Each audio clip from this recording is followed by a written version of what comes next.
When a seemingly perfect family opens a diner, the residents of a friendly mountain town discover their new neighbors are ancient creatures that devour greetings and kindness, turning the community's greatest strength into a doorway for their own destruction. There's a kind of quiet that settles over the Appalachian hills just before dawn, a hush so deep it feels like the mountains are holding their breath. In Willow Creek, West Virginia, that quiet was a comfort, a promise that the day would unfold just like the one before. On Maple Hollow Road, manners were a kind of daily prayer, a way of holding the community together stitch by stitch. Neighbors waved from porches worn smooth by generations of sitting, and kids shouted each other's names from yard to yard, their voices weaving through the sweet scent of honeysuckle and damp earth. At the heart of this morning ritual was old Earl Whitaker. He'd sit on his porch swing, a transistor radio held to his ear like a seashell, guarding the street with a gentle stream of old country songs and weather reports. A little ways down, Jenny Parker would be unlocking the front door of the general store she ran with her mom, the bell above the door chiming a cheerful hello to the new day. And next door to the empty lot at the bend in the road lived Tom Benson with his two loyal hounds, Duke and Rusty, whose morning barks were as reliable as the sunrise. Into this warm, predictable routine came Mabel's Diner. It wasn't much to look at, just a squat, windowless cinder block building that seemed to have sprouted from the ground overnight. It was run by a woman named Mabel Ivy, her two daughters, Lila and June, and a quiet young man named Caleb, who moved with a stillness that was almost unnerving. But their food, Lord, their food was perfect. The coffee was never bitter, the bacon was always crisp, and the biscuits were so light they practically floated off the plate. Their smiles were just as easy at first. From the very first day, Tom's dogs hated them. It wasn't a normal kind of barking, the kind a dog gives a squirrel or a stranger. This was different. The moment any of the Ivies stepped into view, Duke and Rusty would go wild. They'd hurl themselves against the chain-link fence, their growls ripping from their chests in a low, ragged tear. They'd pace the length of the yard, their claws scrabbling in the dirt, their teeth tearing at the wire until splinters of metal flecked their gums. It was like they were trying to warn the whole town about something that people, with their trusting eyes and polite smiles, just couldn't see. Everyone figured the dogs would get used to the new neighbors. They were wrong. The barking never faded. It just grew, a steady, gathering storm that never, ever broke. It started so small you could barely call it a change. A quiet morning, that's all. For weeks, Mabel had been the first to offer a greeting. Her voice a warm, round sound that made you feel welcome before you even stepped inside the diner. "Morning, Earl," she'd call, and Earl would tip his hat. "Jenny, dear, you're up with the birds," and Jenny would smile back. But one Tuesday, the greeting didn't come. Mabel was wiping down the counter, her back to the road, and she didn't turn around. Earl waited, his hand hovering near the brim of his hat, but the word never came. He felt a strange little prickle on his skin, a feeling like he'd forgotten something important, but he couldn't say what. That same day, Earl's radio started acting up. He was trying to get the Charleston station for the farm report, but between the crackle of static, he heard something else. A whisper. It was faint, like a voice coming from a long way down a well.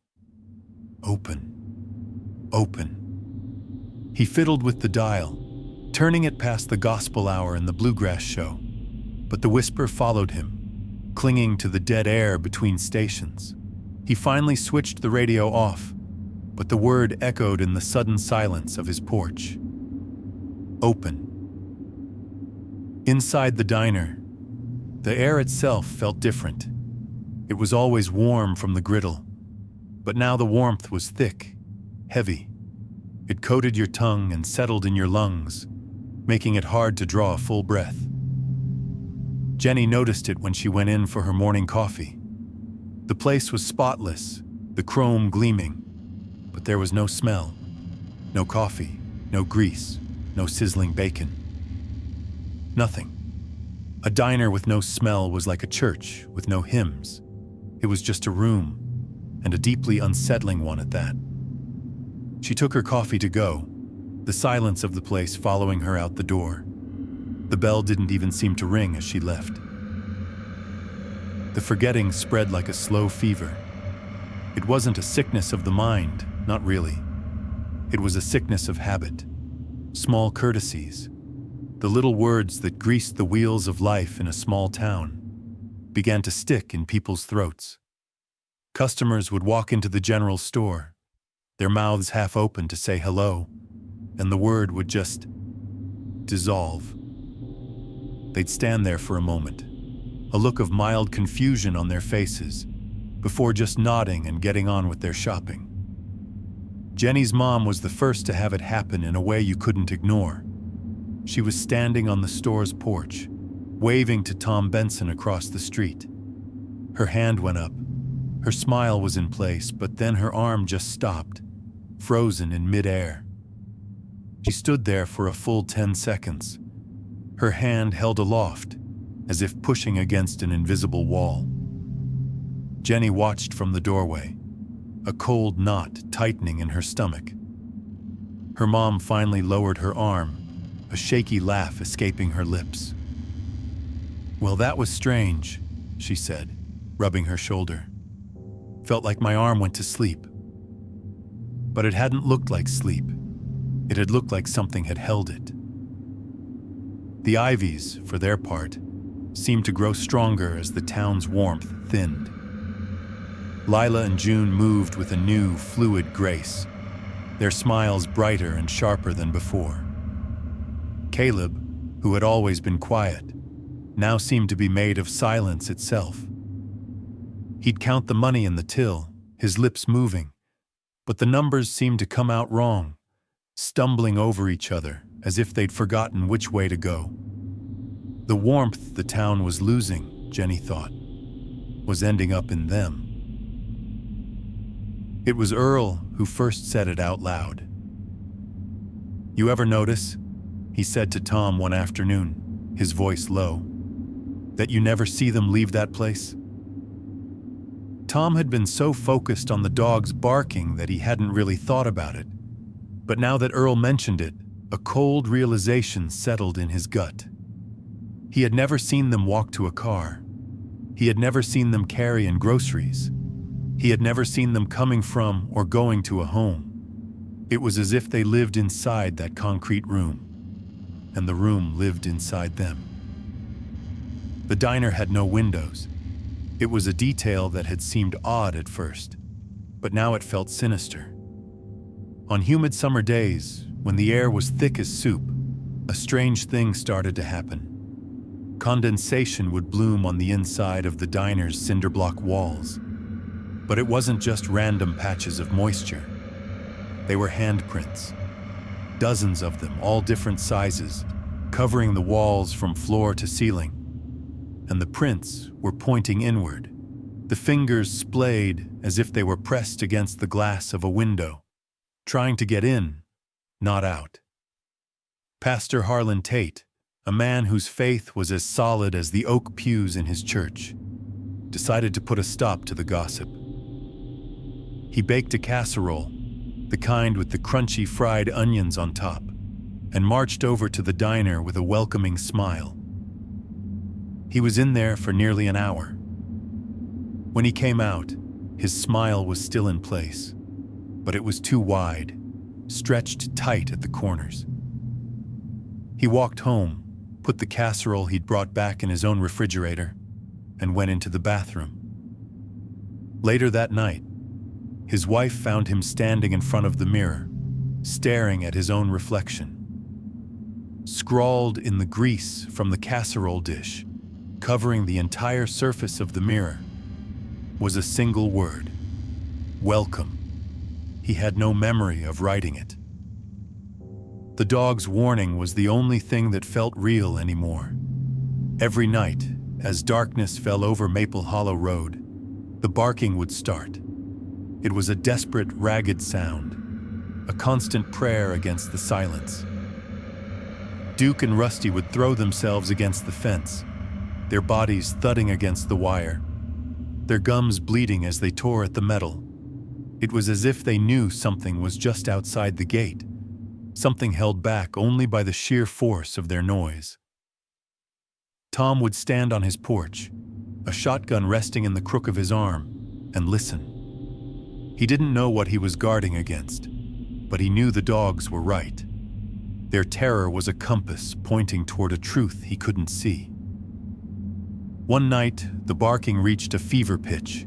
It was a sound of pure, primal fear. Tom ran outside to see the dogs cowering at the far end of the yard, their bodies trembling, their eyes fixed on the fence. The gate was closed, the latch secure, but the chain link was vibrating, humming with a low, resonant frequency, as if something huge and heavy were leaning against it from the other side. Tom raised his shotgun, his heart hammering against his ribs, but there was nothing there. Just the empty road, the silent diner, and the sound of his dogs slowly tearing their own throats raw. The strangeness began to curdle, to take on a more definite shape. Caleb, at the diner's register, would count out change, his lips moving silently, but customers would swear they heard him whispering numbers that didn't exist, numbers that twisted and turned backward. One afternoon, Mrs. Gable's little boy, Timmy, came out of the diner crying. He said Caleb's tongue had looked split, like a snake's. Doc Marla Kincaid said the boy probably just had an overactive imagination. Pastor Tate's visit seemed to have opened a door in him. He started smiling all the time, a vacant, glassy-eyed grin that never reached his eyes. He'd stand in the pulpit on Sunday, his Bible open, and talk about the importance of being welcoming, of opening your doors to strangers. His sermons grew more and more fervent, his voice taking on a strange, hollow echo. After one particularly unsettling service, Jenny saw him in the church parking lot, his back to her, meticulously writing the word "welcome" in the dust on the back of his own car. Deputy Colton Reed tried to keep a lid on things. "It's just gossip," he'd say, his hand resting on the butt of his pistol. "Small town, new people. It'll die down." He started taking the long way around Maple Hollow Road on his patrols, avoiding the silent, windowless diner as if it were radioactive. The smell was the first thing Tom noticed, a faint, coppery scent, like old pennies mixed with the acrid smell of burnt grease. It was coming from the diner's grease trap, a rusty metal container tucked away behind the building. He'd been meaning to complain about it for days. One morning, driven by a morbid curiosity he couldn't explain, he nudged the lid off with the toe of his boot. The stench was overwhelming. But it wasn't just old fryer oil. Mixed in with the greasy black sludge were small white fragments. He knelt down, his stomach churning, and picked one out. It was hard, curved, and unnervingly familiar. It was a piece of a tooth. Human enamel. He dropped it back into the grease as if it had burned him and slammed the lid back on. He told no one. He went home and scrubbed his hands until they were raw, but he couldn't wash away the image. That night, he woke up choking. A word was stuck in his throat, a simple, friendly word, but it was lodged there like a piece of bone. Hello? He couldn't get it out.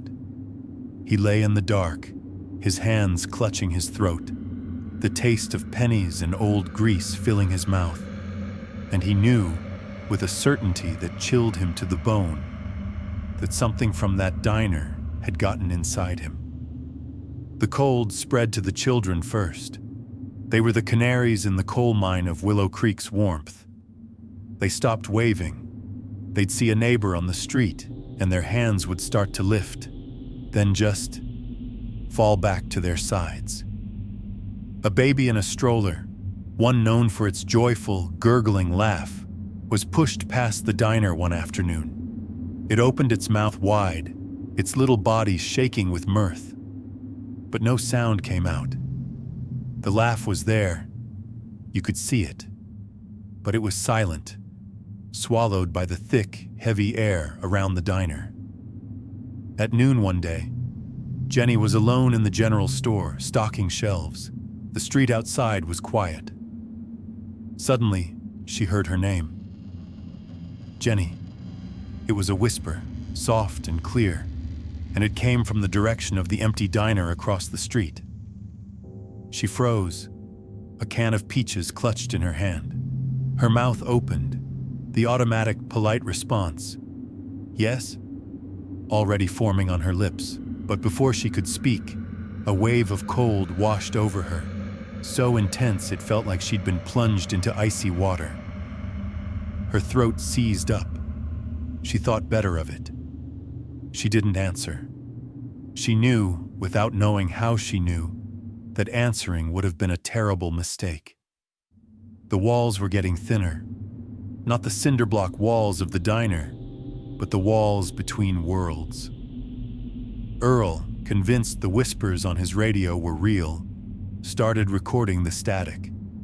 He spent hours listening to the tapes, his ear pressed to the speaker of the small cassette player. One night, he heard it. He'd slowed the tape down to a crawl, and there, buried deep beneath the hiss and crackle, was a voice.